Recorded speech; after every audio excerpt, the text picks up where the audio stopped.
오늘 말씀은 일전에 또 다른 목사님 오셔가지고 이미 주기도문에 대해서 한번 말씀을 나누셨는데, 제가 또 이번에 여름 성경학교를 준비하면서 또 이 주기도문을 다시 한번 또 봤습니다. 그 중에 또 성도님들과 나누고 싶은 부분들이 있어서 또 어쩔 수 없이 제가 이 본문을 정하게 됐습니다. 지난번하고 본문은 비슷하겠지만 그래도 다른 또 하나님께서 주시는 그 은혜가 있을 좀 있습니다. 제가 이걸 다 보진 못하고요, 몇 가지만 강조해서 살펴보도록 하겠습니다. 대부분 여기 계신 분들은 이 주기도문을 다 잘 외우시지요. 아마 우리 어린 친구들까지도 주기도문을 다 잘 외우고 있을 겁니다. 그렇기 때문에 굉장히 익숙하고 생소하지는 않을 겁니다. 그러면 한번 질문을 던져볼까요? 예수님께서 주기도문을 왜 주셨습니까?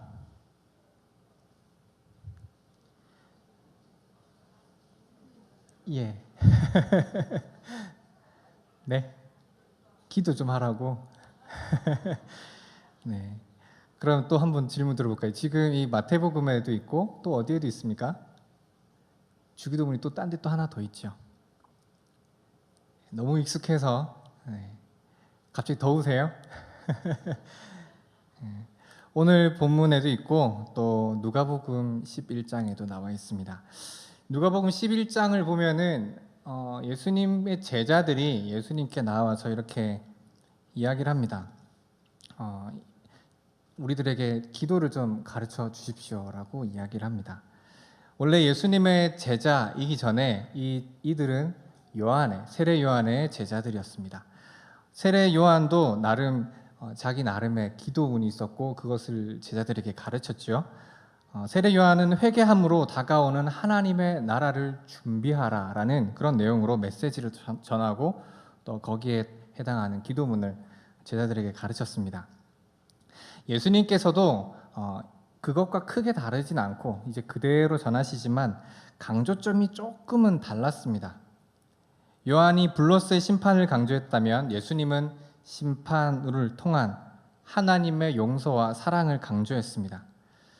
그렇기 때문에 제자들의 입장에서는 이전에 요한이 가르쳤던 기도가 아닌 새로운 기도가 필요했죠. 그래서 예수님께 기도를 좀 알려달라고 이야기를 합니다.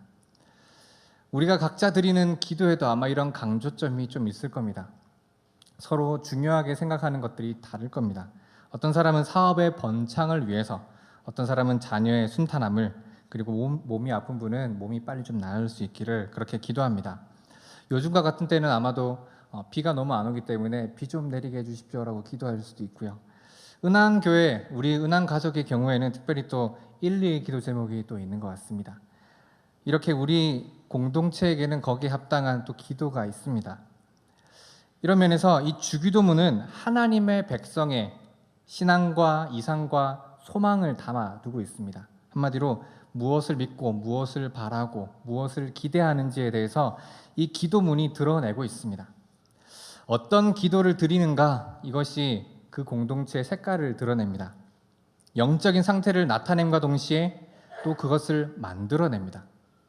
때문에 우리가 어떤 기도를 하는가, 이것이 굉장히 중요합니다. 성도님들은 어떤 기도를 드리시고 계십니까? 어떤 기도 제목을 가지고 기도하고 계십니까? 오늘 본문, 주기도문이 나오는 이 본문, 마태복음 6장 이 본문을 본다면은 이 본문은 전체적으로 산상수훈 안에 들어 있습니다. 구조적으로 볼 때도 산상수훈 가운데 있습니다. 한마디로 이거는 예수님의 산상수훈의 어떤 면에서는 핵심이다라고도 볼 수 있습니다. 산상수훈이 한마디로 하나님의 백성이 어떤 모습으로 이 땅을 살아갈 건가, 그리고 어떤 약속을 붙들 것인가에 대해서 알려주고 있다면, 이 기도 제목 또한 어떠한 모습으로 우리가 기도해야 되고 무엇을 소망해야 되는가에 대해서 가르쳐주고 있습니다. 이 땅에서 알려주는 삶의 모습과 약속이 아닌 하나님의 진리를 여기에서 전하고 있습니다. 구약시대에 전해졌던 율법이 예수님 안에서 완성되는 그 진리를 이 주기도문 안에서 우리는 볼 수 있습니다. 예수님은 오늘 본문에서 보는 것처럼 이 당시에 유대인들과 이방인들이 잘못 기도하고 있음을 지적하고 있습니다. 그들이 바르게 구할 것을 구하고 또한 바른 방향으로 기도할 것을 이 주기도문을 통해서 예수님은 가르치고 있습니다. 유대인들이 드리는 기도를 우리 또한 드릴 수 있습니다. 이방인이 드리는 기도를 우리 또한 드릴 수 있습니다. 왜냐하면 우리가 이것을 배우지 않는다면 그들과 똑같은 기도를 할 수밖에 없습니다. 때문에 우리는 이 기도하는 법을 배워야 합니다. 예수님께서는 예수님의 제자들이 그러한 모습을 범하지 않기 위해서 이 기도문을 제자들에게 가르치십니다. 우리의 상식과 우리의 바람을 따라 구하는 기도가 아닌 하나님이 기뻐하시고 하나님이 원하시는 기도를 드릴 수 있기를 간절히 소망합니다. 우리가 이 말씀 가운데서 살펴볼 수 있는 우리가 구해야 되는 기도가 무엇일까요? 오늘 제가 정했던 제목이 있는데 하나님을 구하는 기도입니다. 사실 이게 제가 오늘 전하고자 하는 전부이기도 합니다. 첫 번째로 우리가 기억해서 기도해야 될 기도는 바로 하늘에 계신 우리 아버지 기도입니다. 하늘에 계신 우리 아버지. 우리가 보고 있는 주기도문의 핵심적인 혹은 이전에 있던 다른 사람들과 다른 기도문이 무엇일까 한번 살펴본다면 제가 한 가지 예로 기도문을 하나 보여드리겠습니다. 유대인들이 드리는 기도인데 카디시 기도문이라고요. 한번 띄워주시겠습니까? 네, 그렇죠. 글자가 보이시나요? 네, 한번 읽어볼까요? 시작. 그분의 이름이 높여지고 거룩히 여겨지다. 그분이 그분의 뜻에 따라 지으신 세상 안에서 그분이 자신의 나라 다스리심이 다스리게 하시길 너희들의 생애에 그리고 너희들의 날들에 그리고 이스라엘 집안 전체의 생애에 신속히 그리고 조만간 그분의 위대한 이름이 영원에서 영원까지 찬양돼서 이에 대하여 말하라. 아멘. 네, 여기는 예수님에 대한 기도는 없습니다. 이게 지금 번역이라서 그런지 좀 매끄럽진 않은데 느낌상으로 지금 이게 주기도문과 좀 유사한 부분들이 좀 보입니다. 그렇죠? 어느 부분이 보이십니까? 네, 이름이 거룩히 여김 받고 또 나라가 임하시길 바라는 그런 기도가 있습니다. 그런데 비슷한 내용인데도 또 다른 게 있습니다. 뭐가 보이시나요? 한 가지 딱 보면 거슬리는 게 하나 있습니다. 거슬린다기보다는 뭔가 이건 왜 이렇게 썼을까? 주기도문과 비교를 해보면 여기에는 그분의 이름이라고 나옵니다. 그분의 이름. 이게 어떻게 다가오십니까? 굉장히 친숙하게 다가오시나요? 그분의 이름. 우리는 하나님께 주기도문으로 기도할 때 어떻게 드립니까? 하늘에 계신 우리 아버지라고 기도합니다. 상당히 비슷하지만 이것 때문에 참 큰 차이를 낳았습니다. 예수님께서는 하나님을 아버지라고 불렀습니다.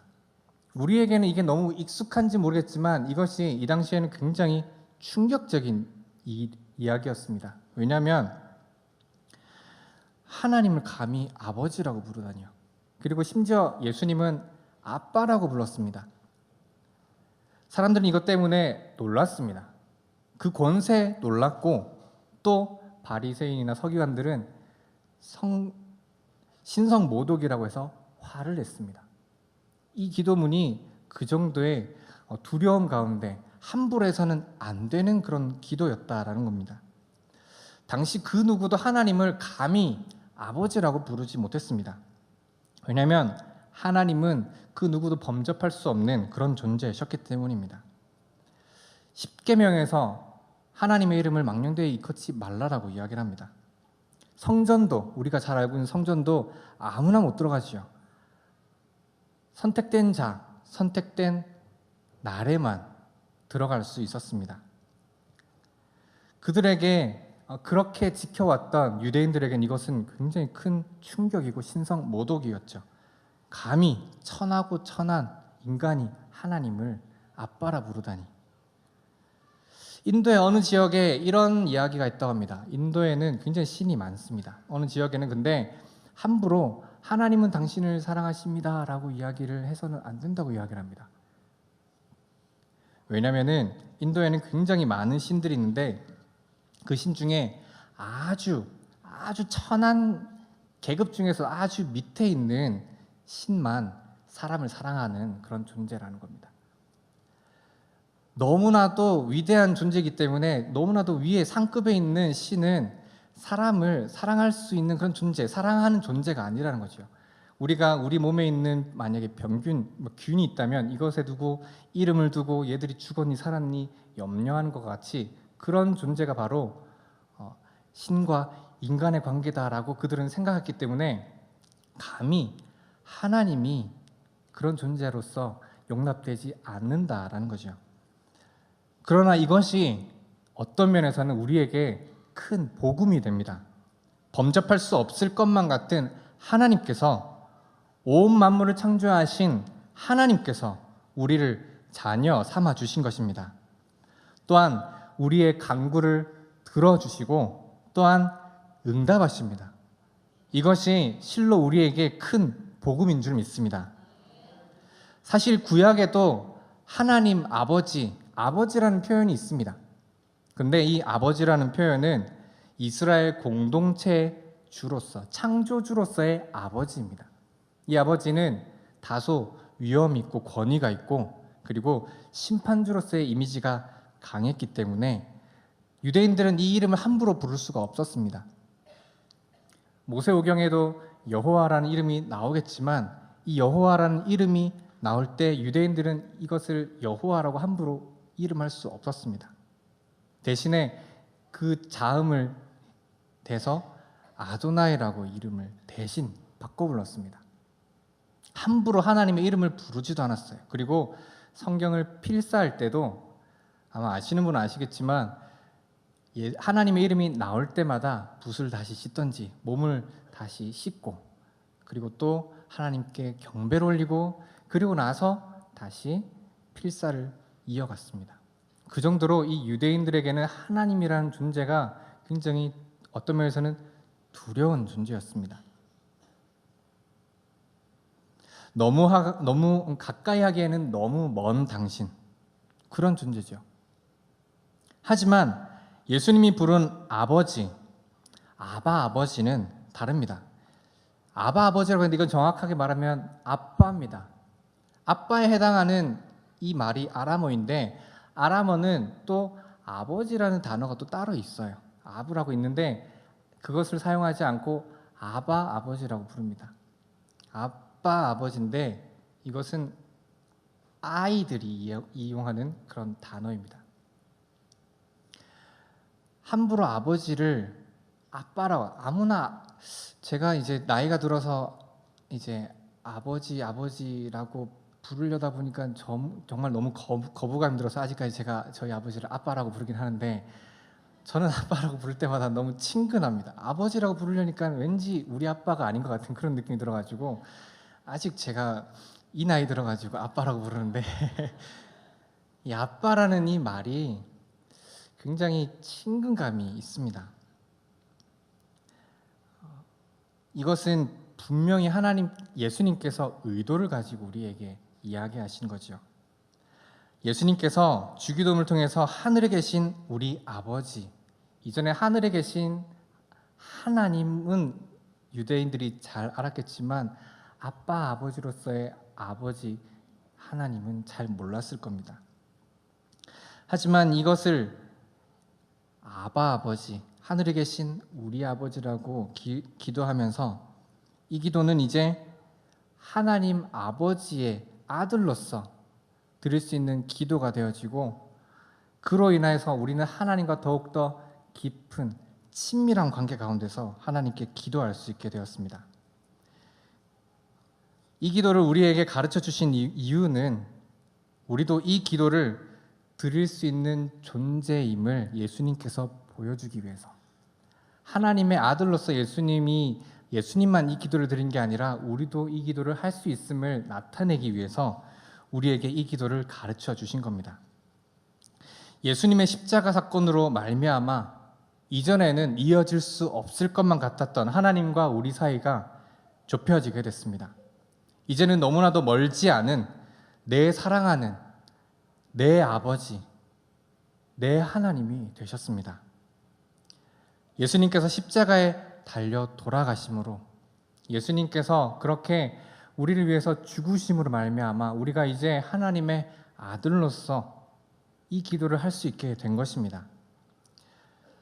1517년 종교개혁이 있었습니다.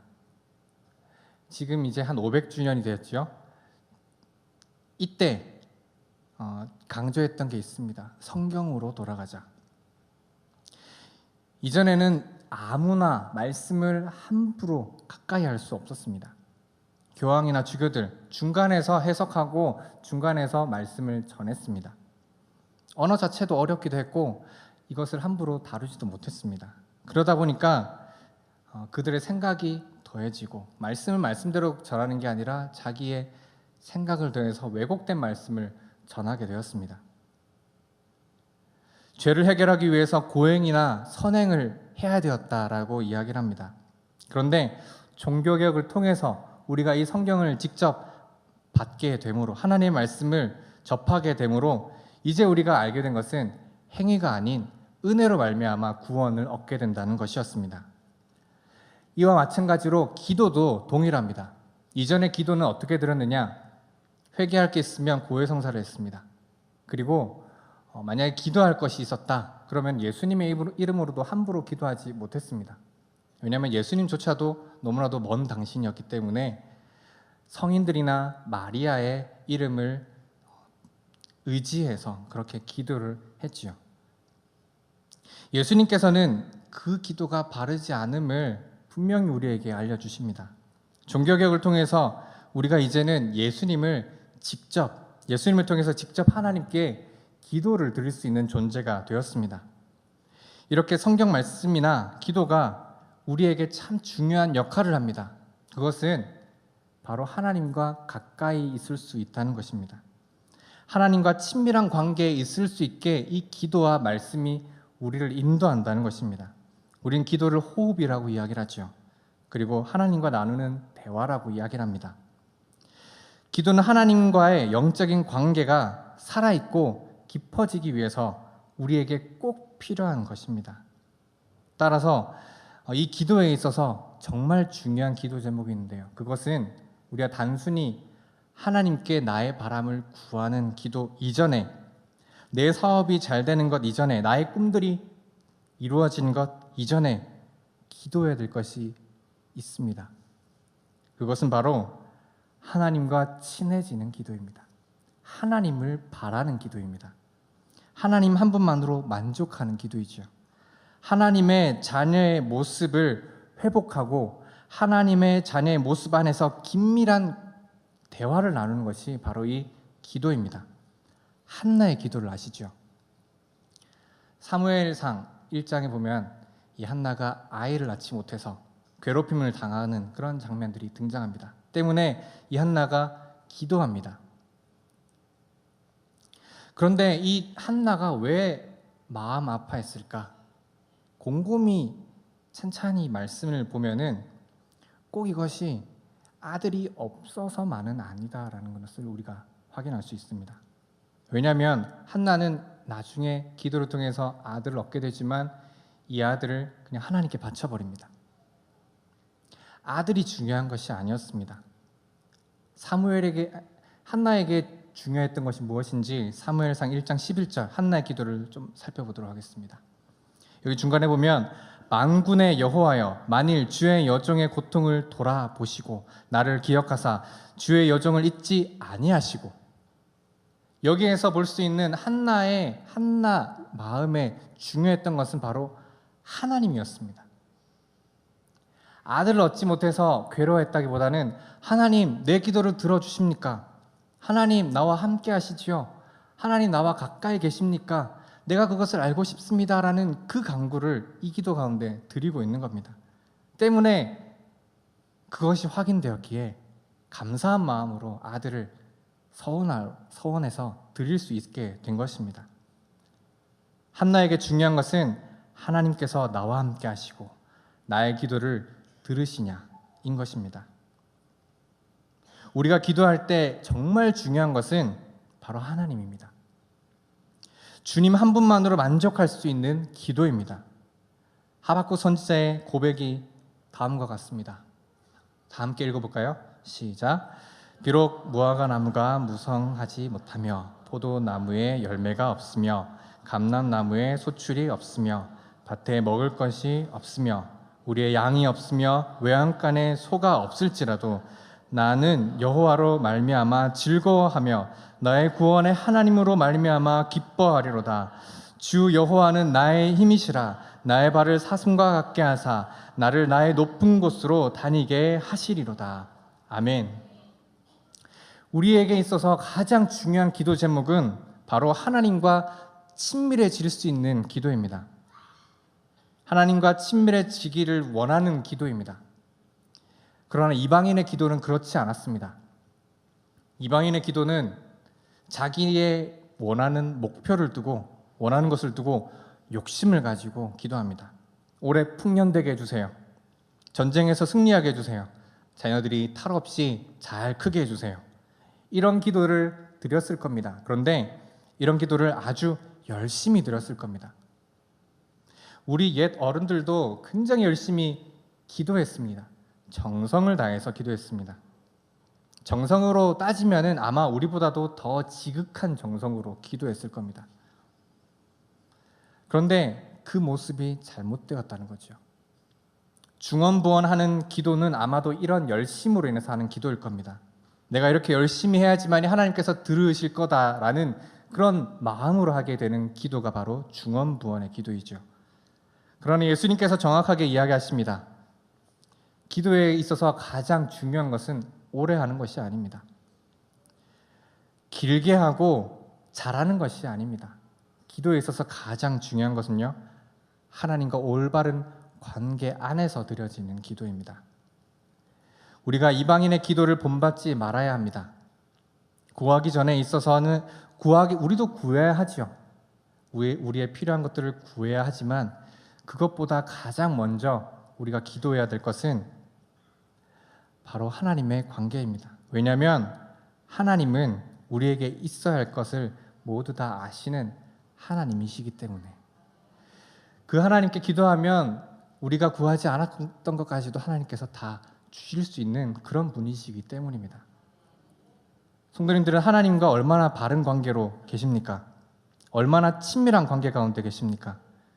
무조건 열심히 하는 기도가 아닌 바른 관계 가운데서 기도하시기 바랍니다. 이렇게 기도하면요, 얼마나 친밀할 수 있는가, 우리가 하나님과 얼마나 친밀한가, 한번 이것을 측정해 볼 수 있는 제가 팁을 알려드리겠습니다. 그것은 하나님과 친밀해지면, 하나님과 가까워지면 하나님이 하신 일들이 만족스러워지고 즐거워지고 그것이 위로가 되고 힘이 됩니다. 우리가 드리는 기도는 나의 바람을 채우는 기도가 아닌 하나님을 기뻐하는 기도이기를 간절히 소망합니다. 하나님 아버지와 더 친밀해질 수 있기를 기도하는 것이 가장 먼저이고, 하나님 예수님께서 하나님과 친밀하셨기 때문에 나의 원대로 마옵소서 아버지의 뜻대로 되길 원합니다라는 기도 우리가 또한 본받아야 될 줄 믿습니다. 하나님 아버지와 올바른 관계 속에서, 깊은 관계 속에서 기도할 수 있는 우리 은한가족 되시기를 간절히 소망합니다. 여기에 있어서 또 어떤 분들은 이렇게 이야기하시는 분이 계십니다. 하나님 아버지라고 이야기를 해서 나는 아버지에 대한 그런 이미지가 좋지 않아서, 나의 아버지는 하나님 아버지 같은 이런 아버지가 아니라서 나는 이 하나님 아버지에 대해서도 왜곡된 이미지를 가지고 있습니다 라고 이야기하신 분이 간혹 계셨습니다. 내 육적인 아버지는 폭력적이고 사랑이 없고 거짓투성이에다가 따스함이라고 느껴지지 않고 차가운 존재여서 나도 하나님이 그렇게밖에 느껴집니다 라고 하시는 분이 계십니다. 정말로 이렇게 왜곡된 이미지를 주는 아버지 상도 있습니다. 하지만 성경은 그렇게 우리에게 결론 짓지 않습니다. 시편 27편 1절 다윗의 시를 한번 보겠습니다. 여호와는 나의 빛이요 나의 구원이시니 내가 누구를 두려워하리요. 여호와는 내 생명의 능력이시니 내가 누구를 무서워하리요. 참 아름다운 고백을 하고 있지요. 그런데 이 시편 27편 10절을 한번 보겠습니다. 다 함께 읽어볼까요? 시작. 내 부모는 나를 버렸으나 여호와는 나를 영접하시리이다. 아멘. 다윗도 제가 보기엔 그렇게 좋은 가정은 아니었던 것 같아요. 부모님이나 형제들이 그렇게 다윗을 인정해주는 그런 가정은 아니었습니다. 하지만 그 가운데서도 다윗은 바른 관계, 바른 하나님 아버지의 관계를 맺고 있었습니다. 그 이유는 모든 아픔을 뚫고 찾아오시는 분이 바로 하나님이시기 때문입니다. 우리의 모든 아픔을 다 물리치시고 우리를 위로하시는 분이 하나님이시기 때문입니다. 깊은 수렁 속에서 홀로 괴로워하고 있을 때 우리에게 그 어떠한 착함이나 잘난 모습도 없을 때라도 그럼에도 불구하고 찾아오시는 임마누엘의 하나님이시기 때문입니다. 은혜가 풍성하신 하나님이기 때문에 우리는 하나님과 더욱더 가까워질 수 있을 줄 믿습니다. 우리가 드려야 될 두 번째 기도가 있습니다. 그것은 바로 나라가 임하시오며 기도입니다. 나라가 임하시옵소서에 대한 이 바람은 무엇을 나타내는 기도이겠습니까? 한마디로 하나님의 통치를 이야기하고 있습니다. 하나님 안에 들어가야 한다는 것입니다. 하나님의 다스리심을 갈망하는 기도입니다. 하나님의 다스림을 거부하던 때가 있었습니다. 첫 번째 아담의 때였습니다. 내가 내 인생의 주인공이 되어야겠다는 욕심이 있었습니다. 하나님의 사랑은 간섭이라고 생각했을 겁니다. 하지만 그 결과가 어떠했습니까? 나무에 매달리지 않은 가지와 같이 망하게 되었고 죽게 되었습니다. 탕자의 모습이 이러했습니다. 아버지의 보호와 다스림을 저버린 탕자는 자기에게 할당된 재산을 받고 나갔지만 즐거운 삶을 사는 것 같지만 결국 다 소비하고 굶어 죽을 지경이 되었습니다. 어떻게 하면 이 탕자가 살 수 있겠습니까? 한 가지밖에 없습니다. 아버지의 집으로 들어가는 겁니다. 아버지의 권위 아래 들어가면 됩니다. 아버지의 다스림을 받으면 됩니다. 하나님의 다스림을 위해서, 하나님의 다스림을 받기 위해서 우리가 해야 될 기도가 있습니다. 그것은 바로 성령의 충만함입니다. 성령님이 임하시면 능력이 나타난다고 합니다. 아픈 사람이 낫고 걷고 뛰고 본다고 이야기를 합니다. 하지만 이것은 결과적인 일일 뿐입니다. 성령님이 임하시면 어떤 일이 벌어집니까? 궁극적으로 하나님의 통치, 하나님의 다스림, 하나님의 인도함을 받는 인생이 되는 것입니다. 시편 146편 7절 말씀을 한번 다 함께 읽어보겠습니다. 시작. 억눌린 사람들을 위해 정의로 심판하시며 줄인 자들에게 먹을 것을 주시는 이시로다. 여호와께서는 갇힌 자들에게 자유를 주시는도다. 아멘. 성령님께서 임하시면 진짜 자유가 나타납니다. 단순히 겉만 치료되는 것이 아니라 심령 깊은 곳이 치유가 되는 줄 믿습니다. 영적, 육적 자유함이 나타나기 때문이지요. 이전에 우리는 죄 아래 있어서 그 어떤 것도 할 수 없었던 존재였습니다. 사랑조차도 할 수 없었던 존재였습니다. 하지만 이제는 없는 중에도 감사할 수 있는 존재가 되었습니다. 하나님을 구하는 기도는 성령의 충만을 구하는 기도라고 했습니다. 하나님 앞에 서는 순간 우리에게는 방향 전환이 일어납니다. 지금껏 내가 씨름했고 내가 안타까워했고 내가 아파했던 그 모든 것들이 얼마나 하찮은가를 발견하게 됩니다. 오히려 그 가운데서 하나님의 손길을 바라보게 됩니다. 관점이 달라지면 같은 상황도 달라지고 오히려 명확하게 보이고 감사함이 오히려 그 가운데서 발견되는 것이지요. 이를 위해서 우리에게 기도의 훈련이 필요합니다.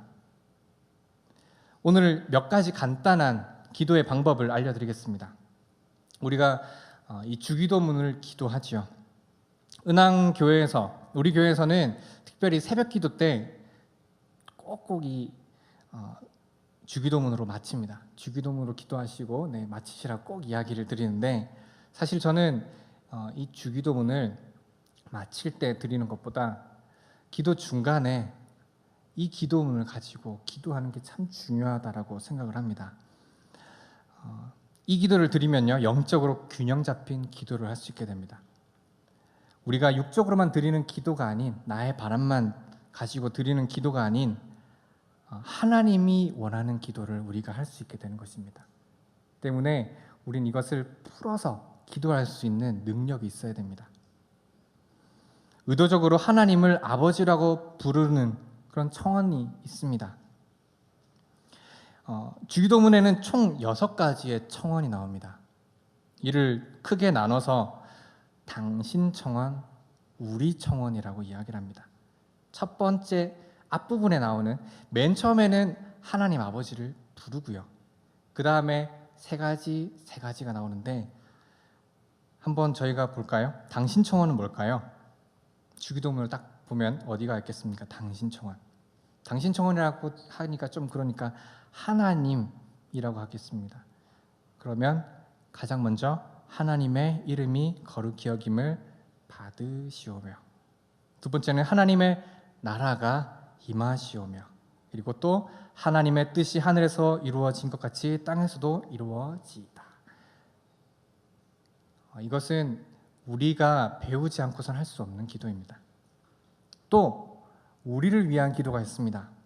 우리 청원은 또 3가지가 나오죠. 오늘 우리에게 일용할 양식을 주시옵고, 그리고 또 우리가 우리에게 죄 지은 자를 사하여 준 것 같이 우리 죄를 사하여 주시옵고, 마지막으로 우리를 시험에 들게 하지 마시옵고 다만 악에서 구하시옵소서. 이렇게 세 가지가 나누어집니다. 풀어서 어떻게 기도할지는 성도님들 한번 훈련을 해보시고요. 여기서 한 가지 팁을 드린다면, 우리 청원은 말 그대로 우리 청원입니다. 한글로 우리라고 이야기하면 나가 되는데, 여기는 분명히 원어적으로 우리라고 되어 있습니다. 이것은 내 청원이 아닙니다. 나의 일용할 양식이나 나의 죄나 나를 시험에서 물리쳐 주시옵소서라는 그런 기도가 아닌, 내 기도가 아닌 우리 기도라는 것입니다. 공동체를 위한 기도입니다. 이것은 교회 공동체를 위한 기도이기도 하지만 이 사회를 위한 기도이기도 합니다. 우리에게 있어서 참 중요한 기도가 바로 중보 기도라는 것을 여기서 우리가 볼 수 있습니다. 이 기도들을 하나씩 풀어서 기도해 보시고, 그래서 하나님 나라를 위해서 기도하고 우리 공동체를 위해서 기도하는 우리 은한가족 되기를 소망합니다. 여기에 마지막으로, 주기도문의 마지막으로 성령이 있습니다. 맨 마지막에 나라와 권세 영광이 아버지께 영원히 있사옵나이다. 성령이라는 것은 하나님께 영광을 올려드리는, 어떤 면에서는 찬양이라고도 할 수 있습니다. 지난 3대 예배 때 핫도그를 그렇게 칭찬했던 것처럼 좋아하는 것은 칭송하게 되어 있습니다. 하나님과 친밀한 기도를 드리는 데는 이 찬양이라는 것이 필요합니다. 찬양은 우리의 고백을 담았지만 또한 하나님을 높이는 고백이기도 합니다. 그래서 우리는 이 기도를 드릴 때 성경을 알고 기도를 해야 됩니다. 하나님을 높일 때는요, 그냥 우리 느낌대로 고백을 하는 게 아니라 성경을 따라서 고백하는 게 굉장히 중요합니다. 기도는 하나님을 아는 지식에 반응하는 행동입니다. 말씀을 통해서 하나님을 알면 알수록 더욱더 그 기도가 풍성해집니다. 더 바른 기도를 할 수 있게 됩니다. 인간의 말도 동일합니다. 사람이 태어나자마자 아기가 말을 할 수 있게 되는 게 아니잖아요. 부모가 계속 옆에서 이야기를 해주니까 그 말을 듣고 말할 수 있게 되는 겁니다. 기도라는 것도 계속 하나님의 말씀을 읽어가면서 들어가면서 할 수 있는 게 바로 이 기도입니다. 성경은 끊임없이 우리에게 하나님이 얼마나 능력 있는 분이며 얼마나 인격적인 분인지, 얼마나 사랑이 많으신 분인지 알려주고 있습니다. 그래서 이 성경을 통해서 기도해야지만이 우리가 풍성한 기도를 할 수 있게 됩니다. 특히 우리가 성경 다른 본문보다도 시편을 통해서 기도했으면 참 좋겠습니다. 시편은 하나님의 말씀이지만 또한 찬양입니다. 또한 찬양은 곡조 있는 기도라고도 우리가 이야기를 합니다. 시편 기자는 자기의 상황을 들어서 이렇게 고백하고 찬양을 하지만 우리는 이것을 들어서 우리의 고백을 담아서 나를 여기에 담아서 고백할 때 이것이 참 귀한 하나님을 높이는 찬양의 고백이 될 수 있습니다. 그렇게 기도하는 것이 참 중요합니다. 간단하게 이렇게 주기도문을 통해서 성도님들 어떻게 기도하면 좋겠는지 이야기를 전했는데요. 이 기도를 성도님들이 언제 하면 좋겠습니까? 언제 기도하면 참 좋을까요? 언제 기도하는 게 좋을까요? 새벽에, 네, 새벽에도 좋습니다. 또 어디 있을까요? 새벽에만 기도하십니까? 뭐 3번 정도 하면 참 좋겠지만 아침과 저녁에 기도하는 게 참 좋습니다. 아침에는요 정말로 하루를 하나님께 내어 맡기고 우리의 간구의 기도를 하면 좋겠고요. 저녁에는 하나님께서 주신 것을 두고 감사의 기도로 마치면 참 좋겠습니다. 이게 성도의 경건에서 참 중요한 기도입니다. 그래서 성도님들이 이 기도를 두고 이러한 기도를 할 수 있기를, 이를 통해서 성장할 수 있기를, 깊은 관계에 들어갈 수 있기를 소망합니다. 말씀을 맺도록 하겠습니다. 기도는 하나님의 사랑에 깊이 빠져서 하나님의 권세와 위엄과 은혜를 제대로 이해하고 드려야 하는 것입니다. 우리의 감정대로, 우리의 습관대로 아무것도 배우지 않고 그냥 주워 들은 대로 기도하는 것이 아닙니다. 따라서 기도는 배워야 합니다. 이전의 습관을 벗어나서 우리가 배운 대로 기도하면요, 가끔은 영적 빈곤감 아니면 육적 허무함이 올 수도 있습니다. 왜냐하면 나는 지금 가장 급한 것이 나의 바람을 두고 기도하는 것이기 때문에요. 하지만 그것을 넘어설 때, 이러한 의무감의 시간을 벗어날 때 하나님께서는 이 과정을 통해서, 이 과정 이후에 더욱더 기쁨을 주신다는 것을 꼭 기억하시기 바랍니다. 우리가 의도적으로 기도해야 됩니다. 내 마음대로 기도하는 것이 아니지요. 그래서 오늘 저녁에 우리가 배운 대로 한번 기도했으면 좋겠습니다. 하나님을 구하시기 바랍니다. 하나님이 내 인생에 오셔서 나를 다스려 주시기를 바라는 그 기도를 하시기 바랍니다. 하나님, 내가 그 무엇보다도 하나님과 친밀해지기를 간절히 소망합니다라는 그 기도를 드리시기 바랍니다. 그리고 무엇보다도 성령의 충만함을 구하시기 바랍니다. 하나님, 나의 삶을 다스려 주시고 나의 마음을 다스려 주시고 나의 인생을 다스려 주시고 악적인 것들이 떠나기 전에 하나님이 내 가운데 충만히 임하여 주시옵소서. 그 후에 이 모든 것들은 다 떠나게 될 줄 믿습니다라는 그 기도를 이 밤에 우리 다 함께 드리기를 간절히 소망합니다. 우리 이 기도 제목을 가지고요, 다 함께 주여 한번 부르짖고 기도하도록 하겠습니다.